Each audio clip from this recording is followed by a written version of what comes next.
తెలుగు యువత మీకు కొన్ని బిరుదులు ఇచ్చారు సార్. భగత్ సింగ్ ఒక్కడే, సుభాష్ చంద్రబోస్ ఒక్కడే, నేను ఒక్కనే. అన్నా ఇది మరి ఓవర్ యాక్టింగ్ చేస్తున్నాడు.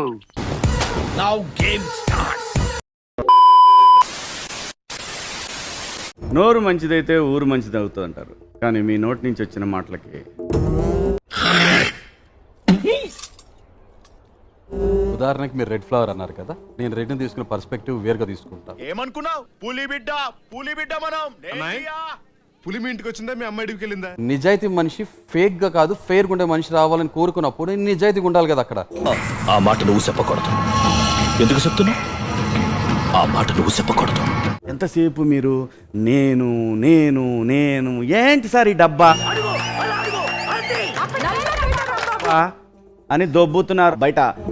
కరెక్ట్, ఇది కరెక్ట్ గా చెప్పావయ్యా. అందరి ముందు పరిగిపోయిందిగా, ఇంకెలా తలెత్తుకుంటావు? ఇక్కడ నేను 6 అని రాస్తే జనం చూపించినప్పుడు 9 లానే కనబడుతుంది. ఈ 6 అనేది అర్థమయ్యేది నా ఒక్కడికే కదా సార్. ఇది రియలైజేషన్.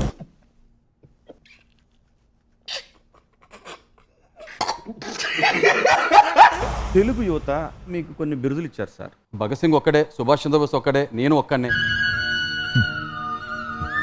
అలా కాదురా ఎరుపు కూడా. మీ కంపారిజన్ మాత్రం తగ్గట్లేదే ఎక్కడ.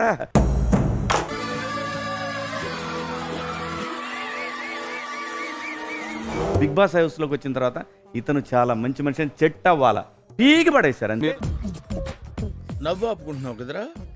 మీరు నన్ను మాట్లాడేవట్లేదు.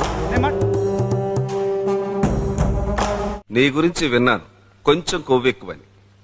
కానీ ఇప్పుడు చూశాను, కొంచెం కాదు చాలా ఎక్కువ. తప్పుడు మనిషి అంటే ఎన్ని అర్థాలు తీసుకుంటారు? అరే తప్పు చేసే వాళ్ళు తప్పుడు మనుషులు అంటారు కదా సార్. అతను అంటే తప్పే ఉందండి. ఓహో, ఇప్పుడు అలా కూడా రాస్తున్నాను అనమాట. నేను ఆన్ ఫేస్ మాట్లాడతా, రైట్ ఆర్ రాంగ్ అనేది నేను తెలుసుకుంటా, రాంగ్ అయితే రియలైజ్ అవుతా.